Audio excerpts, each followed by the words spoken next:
today I'm going to be talking a little bit about the caste system in India for my cultural presentation. So I was able to go to India about a year ago and then a couple months ago as well. And during my time there, each time I was able to experience a cultural presentation that they put on for the mission guests that come by Native Indian. And this was a really eye-opening experience for me because it kind of showed me the life of a Dalit in a really unique way. And I felt like I was able to get an unbiased opinion on what it was like to live in this caste system and live kind of under this oppressive system that they have running there. So to begin with, I'd just like to say that the caste system not only hurts India as a whole, but it also hurts the individuals. Because you're living in this constant environment of people telling you that you're not worthy and that you are essentially lower than humans. You're not even a human if you're a Dalit. You're not able to go into a temple, you're not able to have interaction with other castes, and it's a very limited system. And so it ends up really hurting the individual because you no longer feel like you're able to express your opinions, you're not able to grow, you're not able to develop, and you're not able to further society at all. And so I want to just start by giving kind of a brief explanation of the caste system. And if I was going to use one word to sum it up, I would use the word karma, because the word karma kind of just embodies the entire system of itself. So the word karma is talking about when an action that you do now will affect your future. And in America, we use it very flippantly, and we don't take it seriously, and we make a lot of jokes about it. But in India, because of the Hinduism lifestyle that they live, it's not just a religion, it's a real lifestyle. Because of that, it's taken very seriously and very literally. And so, because of this word karma, every action that you take or you make is thought to believe that it will affect your future life and the caste you'll be put in the future. So because of that, you're not able to escape your caste in any way. And there's no point in trying to get outside of it in any way, because that's just seen as discontentment. And discontentment will in your future life pull you down a caste more, if that's even possible. So you're supposed to be completely content where you are and happy and appease the Hindu gods. Another part that I think is really important is the education system.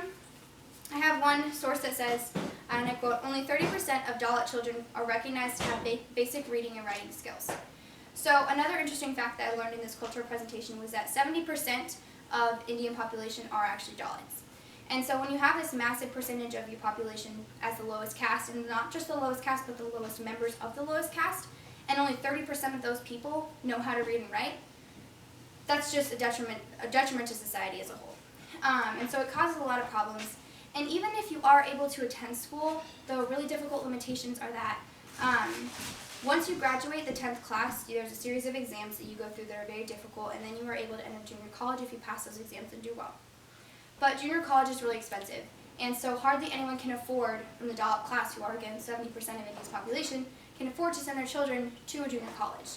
And even if you can, the primary education system for younger years is also very expensive, and so that is a huge reason why people don't attend schools in Dalit communities, because although you are allowed to, it's really expensive, and so it ends up being a serious difficulty and really difficult for Dalits to receive any education, and often it's not even given in a well-prepared manner, and it's given very strict and harsh environments, and so children do not learn well. Moving forward, because of the limited opportunities and the hardships that are presented to the lower castes of the system, India as a whole cannot sustain itself in a healthy manner.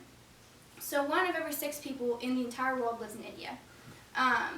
That was a quote that I read, and I thought that was really interesting. It kind of put into perspective just how populated India is, and it kind of gave me a thought process further to that just kind of blew my mind thinking about, wow, you know, a sixth of the world lives in this country that is so below the standards that we need it to be.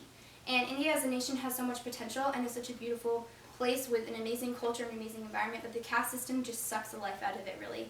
And it presents this difficulties and trials for the majority of the population.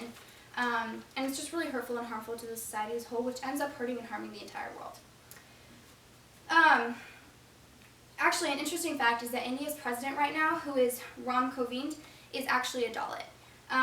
And some people might see this as, wow, a symbolism of, you know, strength and rising up and, you know, conquering your surroundings. But in reality, he's actually just used as an image. He's not really used for any decision makings. He has no influence or sway whatsoever. The prime ministers and the council members actually make every decision.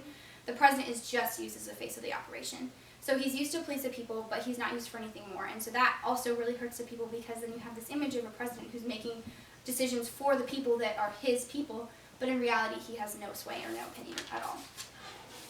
Furthermore, when I attended the cultural presentation, I was able to watch a video of essentially a documentary of this marriage that happened between two people of different castes. So the girl was of a higher caste and the boy was of a lower caste. And it wasn't a significant jump in caste. It wasn't like the lowest to the highest or something like that. But the boy was known as a Dalit and the girl was not. And the father of the girl was so furious at this that when they got married, the couple ran away. And about a year after that, the father of the daughter was able to track them down and actually murdered the man that she married. And this sounds absolutely insane, and obviously in America something like that would be punished. But in India, this went unpunished because of the just dehumanity of the people in the lowest caste and how they treat them as if they aren't really humans and that their lives do not matter and aren't vital to the culture. And so that kind of just puts into perspective kind of the Dalit way of life and how they're treated and misused on a daily basis. And I think it's really important to remember that this nation has a huge sway in the world. It has a sixth of the world's population, and I think it's really crucial and important to remember that India has this incredible power to rise up and be something great and be something amazing, but it actually ends up hurting everything because the caste system limits individuals and society as a whole, and it really holds them back.